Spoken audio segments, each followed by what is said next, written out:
romanizados. Roma colocou muitos títulos, muitos paradigmas na igreja cristã. E hoje ainda na nossa escola eclesiástica nós escutamos termos romanizados. Exemplo, um deles, a palavra Santa Ceia é uma palavra romanizada. É uma palavra que não está na Bíblia, literalmente nem no grego, nem no hebraico, Santa Ceia. E é uma palavra totalmente voltada para outra cultura. O que Jesus fez não, foi uma ceia de Páscoa, que é o Pessach, que é uma ceia de Páscoa, mas o que Jesus fez foi com seus discípulos foi comer pão e vinho, que é totalmente fora da ceia. Diz, depois de haver ceiado, tomou o pão e o cálice. Concorda comigo? Então a ceia da Páscoa é cordeiro, pães asmos, ervas amargas, vinho, é uma ceia. Agora, depois de haver ceiado, tomou o pão e o cálice. Isso é um kiddush. Kiddush era uma aliança que se fazia. Abraão e Melquisedeque comeram pão e vinho. Quando eu faço uma aliança com alguém no contexto judaico, uma das coisas que não pode faltar entre tantos concertos, existe concerto de sal, pegar um punhado de sal, concertos espirituais, concertos de aliança. Um deles era beber. Se o doutor Maurício queria fazer uma aliança comigo, e eu com ele, nós dividíamos um pão, eu dava na boca dele, ele comia esse pão, e esse pão também eu participava. A minha essência entrava nele e a essência dele em mim. E do mesmo cálice se dizia, minha essência, meu sangue está entrando em você, e você está me dando do seu sangue, somos irmãos em aliança. Pronto, esse é um kiddush, que a palavra original, kiddush, significa consagração. Deriva da palavra kadosh, kadesh e kiddush, são três palavras. O kiddush é isso, Jesus fez uma aliança com ele. Por isso ele diz, esse é o sangue do novo pacto. A Brit Hadashah, é a nova aliança. Então nós chamamos de ceia, ou Santa Ceia. Por quê? Porque o Papa Gregório ele trouxe o título Santa Ceia. E originalmente, quando você vê Paulo falando em Coríntios 11 sobre esse kiddush, no grego original, a palavra kiddush foi traduzida para eucaristém, que é conhecida como a Eucaristia, que na verdade essa Eucaristia católica não tem nada a ver com o kiddush judaico. É uma invenção. Então, gente, nós temos que tomar muito cuidado e voltar um pouco às raízes, voltar ao escrito original, voltar ao que de fato foi escrito pelos profetas e por esses homens que receberam revelação. Eu sei que é bem complicado isso aqui, já várias pessoas refutaram, eu falei, sinto muito, eu tenho que passar isso aqui porque é original, tá bom? Entre tantas coisas que nós falamos e não tem base bíblica, isso aqui é original, Eu sempre pergunto a quem que sabe, fique quieto. Como que chama aquele negócio que sai depois da chuva, do sol, quando... Pronto, todo mundo fala arco-íris. Quando você fala íris, você está invocando um demônio. Esse nome original, íris é um demônio, é uma potestade maligna. É a mesma Maria, porque no pedestal de íris colocaram a Maria como substituição. Está lá escrito em Gênesis, quando Noé saiu da arca, esse é meu arco. Se o arco é de Deus, por que você está entregando ele para Íris? Coitada da Íris. Íris é um demônio, é uma potestade. Então, o arco de quem é? Minha filha, desde criança, quando veio o arco, dizia, olha, pai, o arco de Deus. Arco-íris é paganismo greco-romano. E está dentro da igreja. Tem tanto louvor com arco-íris que dá até arrepio. E aí eles ficam muito felizes. Tanakh, isso aí é o Antigo Testamento. Então, nós vamos à Torá. A Torá. Pode falar, queridão. O senhor falou do Kiddush, Kadosh, e falou outra palavra. Kadesh. Kadesh, Kiddush, Kadosh, santo. Na verdade, originalmente, Kadosh significa separado. Kadesh é quando Kadosh, você se separa. Kadesh é quando você se santifica.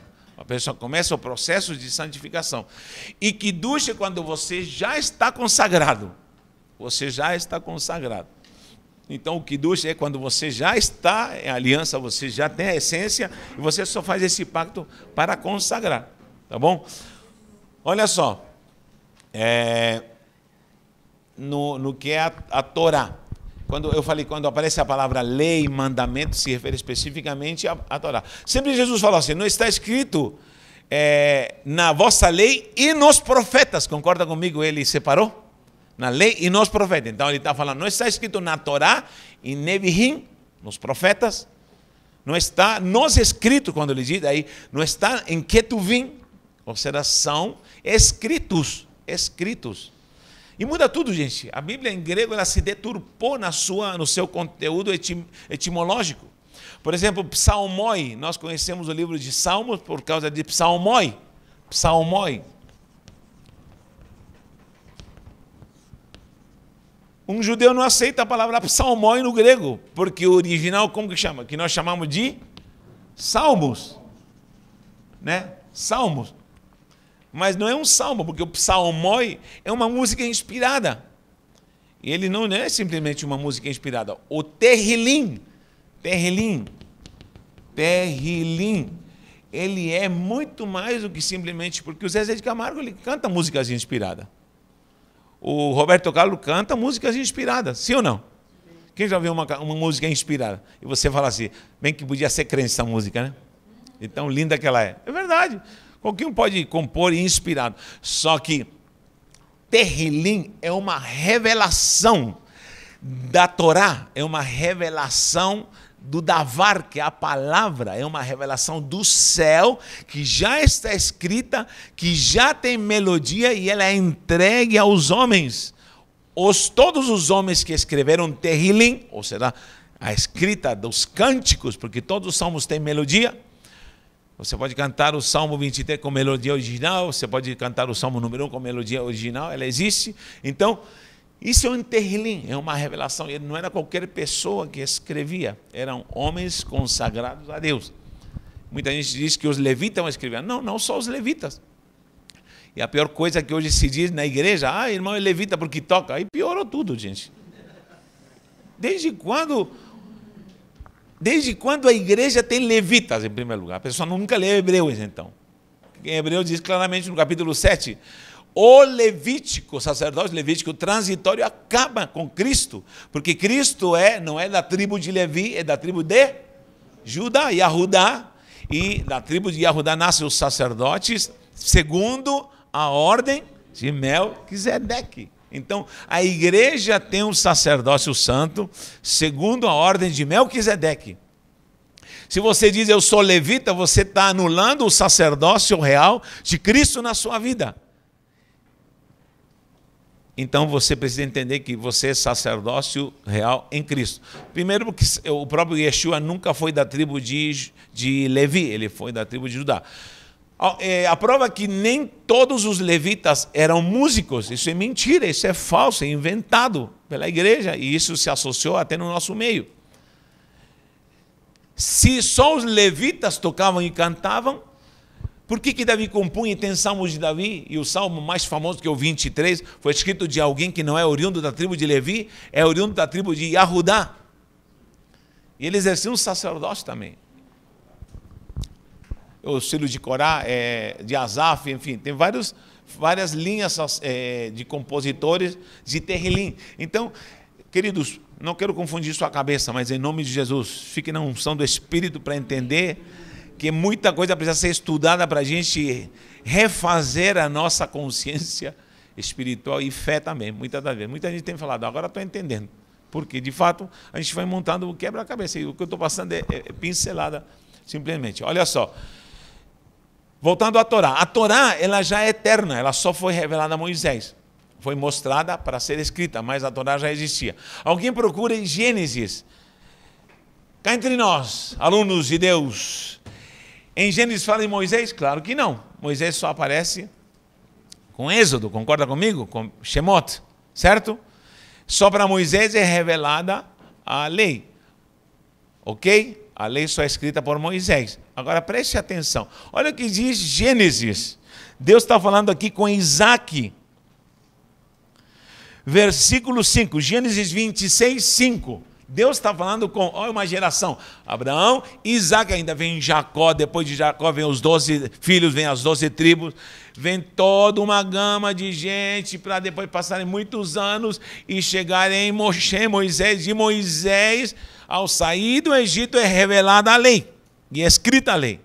Agora, o que Deus está falando muitos anos antes para Isaac? 26:5. Alguém lembra a mim? Porque Abraão obedeceu minha palavra. Guardou meus mandamentos. Meus preceitos. Meus estatutos. E as minhas leis. Como que Abraão podia ter guardado a lei, a Torá, que está falando lei, mandamento, mitzvah, mandamentos, pikut, tudo que se não estava escrita? Como nós podemos dizer que Abraão guardou, e aqui está afirmando Deus que guardou, senão ainda Moisés vai nascer muitos anos depois. Então, a palavra já existia. Assim como o sacerdócio levítico é o mais transitório que tem. E é um sacerdócio, não é que não deu certo, é um sacerdócio que passou, já era. Você não é levita, e nós não somos levita, porque somente os sacerdotes, segundo a ordem de Melquisedeque, é que antecediam ao sacerdócio levítico. Em hebreu está escrito, você vai procurar isso aí em casa, está escrito lá, ninguém podia sacrificar a não ser o sacerdote. Concorda comigo? Ninguém podia sacrificar. Agora, por que Abel sacrificou se Abel não era sacerdote? Muito menos levita, Levi nem nascia ainda. Noé sacrificou depois que saiu da arca? Quem autorizou ele a sacrificar? Então, já havia um sacerdote antes. Qual foi o primeiro sacerdote, segundo essa ordem de Melech-Sadi? Foi o homem no Éden. O primeiro sacerdote administrador foi o homem no Éden, antes de pecar. Quando ele peca, ele entende que ele perdeu a maior virtude, que era um sacerdócio santo. Era coroado, diz que de glória o coroaste, coroa da criação. Adão tinha, o homem na verdade, tinha uma coroa de realeza espiritual e ele governava com autoridade. Quando ele peca, ele é destituído desse sacerdócio, só que na genética, quem se levanta? Abel, para sacrificar, para consertar. Por isso que o diabo usa a Caim para matar a Abel. Porque Abel é o primeiro, depois da queda, que se interessa em sacrificar e se reconectar novamente com o Criador. E o diabo fica bravo e pega o irmão e mata o irmão. Aí depois vem Enos, que continuou, 7, depois de 7, aí vem Enos, toda a descendência vem buscando ao Senhor. E Enos, o qual começou a buscar ao Senhor. Aí vem uma descendência até Noé, são 8 homens até Noé. Inclusive, você pode procurar essa genealogia em Gênesis, que diz assim, os nomes mais esquisitos você vai encontrar nessa genealogia, que muita gente se arrepia quando Deus diz, fala Senhor, e Deus fala nas gerações, e começa, 7 gerou a Enos, Enos gerou a Malalel gerou a Sarapatel gerou não sei mais o que. É tanto nome esquisito que vocês, misericórdia. Aí vai chegando em Noé, o 8º. Até Noé, Deus mata todo mundo, só fica Noé. 8 é aliança. Todos esses nomes têm uma tradução. Todos esses nomes têm uma tradução. E juntando as traduções dos nomes, se junta mais um quebra-cabeça. Se junta mais um quebra-cabeça de uma frase revelando a Jesus Cristo na tradução de cada nome. Gente, é fantástico, isso aqui é maravilhoso. A Torá, ela vai nos mostrar coisas assim espantosas, fora guimatricamente o segredo que ela tem na sua etimologia espiritual, números relevantes e revelantes também, porque revelam muito, e a gente precisa sair um pouco desse costume do que é o Pentateuco, analisar esses 5 livros que às vezes o significado das suas palavras não diz muita coisa, tá bom? Então a lei era eterna, sempre será eterna, a palavra passa, sabe por quê? Porque ela é Jesus. A própria palavra ela é Jesus, a Torá é Jesus, a profecia é Jesus, o Davar é Jesus, tá bom? A autoria desse livro, ou dessa revelação que é a Torá, nós temos Moisés, o autor da Torá. Há muitas refutações, como falei, mas nós temos uma prova legal em João 5,46. Anota aí, João 5,46. O que Jesus fala sobre a Torá? Ele diz: Moisés escreveu ao meu respeito. A Torá, na Torá vemos as primeiras revelações do próprio Jesus. Do próprio Jesus. Logo no início, quando começa, a primeira frase já aparece um sinal de que Jesus está presente. Na semente da mulher que pisará a cabeça da serpente, também temos já um prelúdio aí de que virá uma semente santa, e é uma profecia que Hamashiach, ou Yeshua, ele vai nascer e ele vai trazer libertação e derrotar o diabo. Então, a autoria diz: a autoria desse compêndio literário é defendida por vários séculos como sendo do grande líder Moisés. Não é difícil de encontrar oposição à tese da autoria mosaica. Primeira tese: por que alguém refuta que não foi Moisés que escreveu a Torá? Primeira, a mais simples. Qual é? A mais simples. Se você tem o Pentateuco, a Torá, Bereshit, Shemot, Vaikra, Bamidivá, Devarim, e o último seria Deuteronômio, ele fecha Deuteronômio relatando a morte de um homem, dele mesmo. E diz que Deus enterrou a Moisés. Como que Moisés podia escrever e descrever o seu próprio enterro? Quem entendeu? Em Deuteronômio aparece o enterro de Moisés. Vê lá no final, alguém acha para mim bem no finzinho da Torá, e diz que Deus o enterrou. Vê Deuteronômio 34 alguma coisa. Deuteronômio 34, 6 por aí. 7, por aí esse versículo está avisando que, de fato, Deus enterrou Moisés. A única pessoa enterrada por Deus, que Deus fez o seu enterro, foi Moisés. Tá bom? Não teve enterro. Alguém achou? Sim. Lê para mim. 7 diz assim, tinha Moisés, acho que é isso que eu estava procurando. 5, lê o 5 então. Assim morreu ali Moisés. Ali morreu Moisés e? Servo do Senhor. Servo do Senhor. De Moab. Isso, na terra de Moab. Segundo a palavra do Senhor. Certo. Este o sepultou. Esse é Deus, tá? Sim. O sepultou no vale. Deus o sepultou num vale. Qual é o mistério dessa sepultação? Lembra que Moisés começou a ver viu a glória de Deus, viu o cavalo de Deus, e Moisés mergulhou em Deus, antropomorficamente explicando. Diz que Deus passou e ele se escondeu na rocha. Isso aí, gente, como que fala? É linguagem figurativa. Na verdade, ele se escondeu em Cristo. A rocha é Cristo. A fenda da rocha é as feridas de Cristo. Só nas feridas de Cristo que alguém encontra refúgio. É algo simbólico. Porque muita gente desenha os escritos bíblicos de uma forma tão infantil, e a linguagem usada ela é tão alegórica, metafórica, com figuras de linguagem, que muita gente acredita que ao pé da letra muitas coisas aconteceram. Não, há muita coisa que nós vamos entender mais para frente, que é literal, que é figurativa, profética, simbólica, e aí vai. Então, o que acontece? Ele mergulhou na glória de Deus. E quando sai da glória de Deus, ele está brilhando, literalmente. Ele brilhava como essa lâmpada. Já leram isso na Bíblia? E aos pouquinhos foi se apagando, depois ele colocou um véu, porque de fato a glória estava se apagando. Então, quando ele morre, se encontra novamente com Deus, o corpo dele brilhava, diz a tradição judaica, o corpo dele brilhava, e Satanás desce para pegar o corpo dele, para levá-lo diante do povo. Judas, que tem um só capítulo que antecede Apocalipse, diz que o arcanjo Miguel desceu para brigar com Satanás, disputando o quê?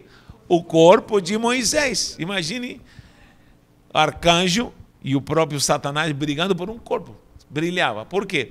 Porque Satanás queria usá-lo talvez para a idolatria. Teoria. Ou tese. Mas Deus o toma, Miguel o arrebata, e Deus o toma e o enterra. e vai enterrando literalmente o corpo de Moisés, que ainda brilhava. Então, até hoje diz ainda o comentário ali do escritor dessa última parte. Agora me explique, se Moisés é o autor até Gênesis, até Deuteronômio, que é a Torá, como ele pode estar relatando detalhes do seu próprio enterro se ele já estava morto?